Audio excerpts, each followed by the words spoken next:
If you're getting ready to sell your home for the first time, stop. Before you call anyone, before you start Googling what your house is worth, and definitely before you take advice from your neighbor who sold their house 6 years ago, watch this video. I've been a realtor and broker owner here in the St. Louis market for 9 years. I've closed over 400 transactions personally, and the mistakes I see first-time sellers making are almost the same ones. And they're always almost costing you real money. I'm going to walk you through exactly what to expect, what to do, and what not to do, and the questions you need answered before your home ever hits the market. So stay with me. Let's start with the market because this context changes everything. Right now in St. Louis, across multiple price points, we're in a seller's market. Well-positioned homes are getting multiple offers, buyers are competing, and that sounds great, and it is. But here's what sellers get wrong about this. They think and hear it's a seller's market, and they think that means they can price wherever they want, skip prep work, and still walk away with top dollar. That is not accurate. The homes that are winning right now, the ones generating multiple offers in the first weekend, are the priced correctly homes that are prepared. The homes that sit, they are the ones where the seller assumed the market would do the work for them. Your positioning still matters. Your preparation still matters. The market gives you an advantage. Your strategy determines how far that advantage is going to take you. Here's the number one mistake I see first-time sellers make. They think the process starts when they decide to list, and it doesn't. The process starts 30 to 90 days before you actually list your home. That prep window is where you make your money or you leave it on the table. Here's what you need to do during that window. You need a CMA or a comparative market analysis from a licensed agent who knows your specific area, not Zillow, not an AI-generated estimate, or not the neighbor's opinion. A real analysis based on actual comparable sales in your subdivision or within your school district boundary. That is your pricing foundation.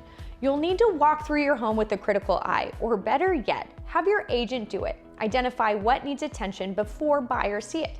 Fresh paint, updated lighting, minor repairs, simple things that can shift perceived value significantly. You need to understand your net proceeds before you list. And what you walk away with is not the sales price. It's the sales price minus your mortgage payoff, closing costs, and negotiated concessions. Your agent should hand you a net seat before you ever sign a listing agreement. If they don't offer one, you should ask for it. Pricing your home is the single highest leverage decision you're going to make in the entire process. Get it right and you'll attract multiple buyers and strong offers. Overprice it, even by the smallest margin, and you'll burn the most important window you have. Here's what that window looks like. The first 2 weeks your home is on the market, it gets maximum exposure. Buyers who have been searching in your price range see it immediately. Agents are sending it to their clients. There is a real urgency and real competition in that window, if you're priced correctly. If you're overpriced, those buyers scroll right past.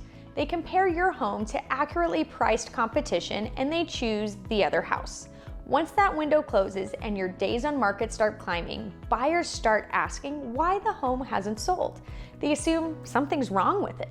And offers, if they come, start coming in below asking price. The data is consistent on this. Homes that are correctly priced from day one almost always net more than homes that are overpriced and reduced. Pricing is not where you test the ceiling. Prices is where you execute the strategy. Let me give you some practical guidance on prep because not every dollar you spend comes back to you. Here's the framework I walk my sellers through.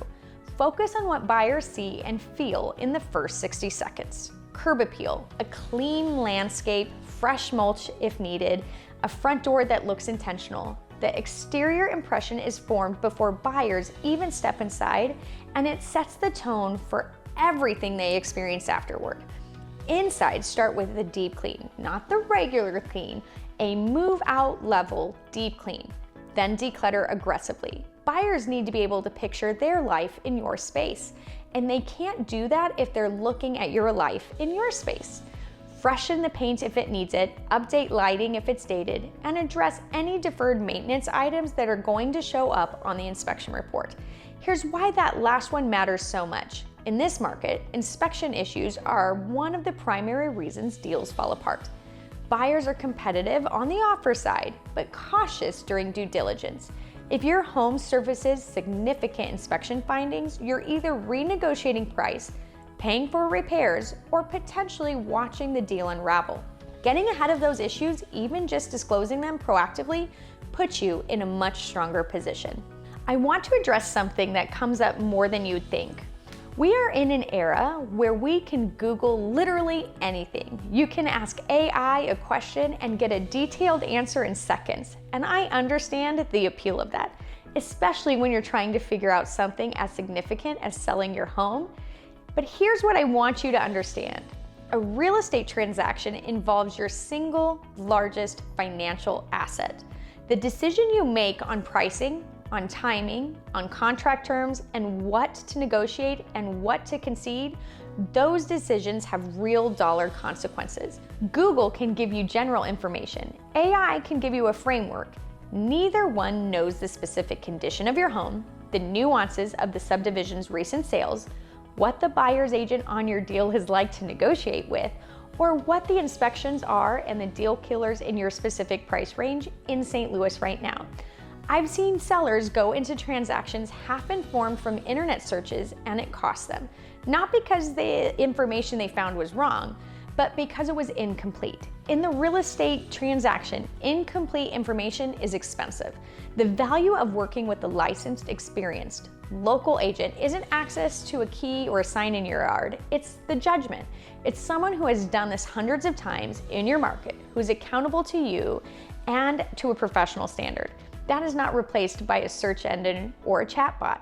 I'm not saying don't do your research. I'm saying let the research lead you to asking better questions of the right professional, not making high-stake decisions without one. This is the part the sellers often aren't prepared for, and it matters. Going under contract is not the finish line. It's the start of the due diligence period, and that period has real moving parts. Here's what to expect. Your buyer will order a home inspection, typically within the first week to 10 days of going under contract. That inspector is going to go through your home methodically. Foundation, roof, HVAC, electrical, plumbing, water heater, they're all looking for anything they can report, and they will find things. That is their job. The job is not to panic, your job is to respond strategically. Most inspection findings are negotiable. How they get negotiated depends on the nature of the finding, the buyer's leverage, and how your agent positions the response.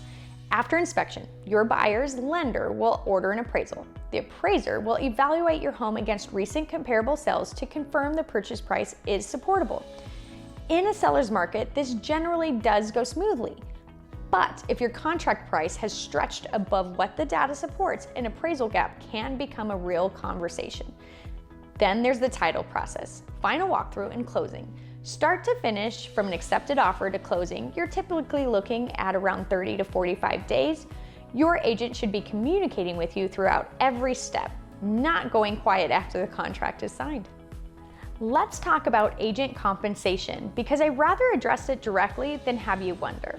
When you sell your home, there are agent commissions involved. The structure has evolved with recent industry changes, but as a seller, you have to understand what you're paying for and why it matters. An experienced listing agent is not collecting a check for putting your home on Zillow. Here's what a strong listing agent actually does. They analyze the market and price your home for maximized net proceeds, not just getting it sold.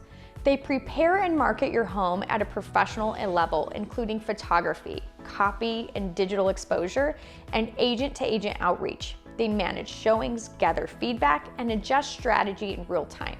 They negotiate on your behalf on price, terms, inspection responses, on the appraisal, and they shepherd the transaction from an accepted offer to the closed deal, managing every moving part so a deal that is under contract actually makes it to the closing table. The agents who do that work earn their fee many times over. The question is never really, what does it cost? It's what does working with someone skilled versus someone average cost me in the final net proceeds? The gap is usually far larger than the commission difference. Ask your agent to show you their approach to pricing and negotiation. Ask for their closed data, and a professional will welcome that conversation. Here's where I want to leave you. Selling your first home is one of the biggest financial moves you'll make, and it doesn't have to be stressful if you go in prepared. You know how preparation starts 30 to 90 days out. You know that pricing your home is the highest leverage decision and that the first 2 weeks is everything. You know what happens after you go under contract and what to expect during due diligence. And you know that the information you find online is a starting point, not a strategy. If you're thinking about selling in St. Louis, whether it's in West County, St. Charles County, or anywhere else in the metro, I want to have a real conversation with you, not a pitch, a conversation about your home, your timeline, and your numbers. Give me a call or a text at 314-947-3791, or you can visit WithSpencer314.com to learn more. And if you found this video useful, share it with someone who's thinking about selling. It might save them some real money. I'll see you in the next one.